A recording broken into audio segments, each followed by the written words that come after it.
திமுக அமைச்சர் கே.என். நேருவின் மகன் அருண் நிகழ்ச்சியில் திமுக தொண்டர்கள் அட்டையை திருப்பிக் கொடுத்து உங்கள் ஆட்சியே வேண்டாம் என்று மக்கள் கொதித்தெழுந்த சம்பவம் நிகழ்ந்துள்ளது.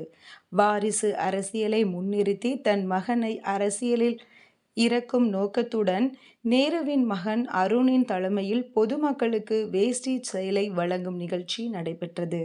திருச்சியில் நலத்திட்டங்கள் வழங்குவதற்காக நேருவின் மகன் அருண் வருகை தந்திருந்தார். அந்த பகுதி மக்கள் இதற்கு கடும் எதிர்ப்பு தெரிவித்திருந்தனர்.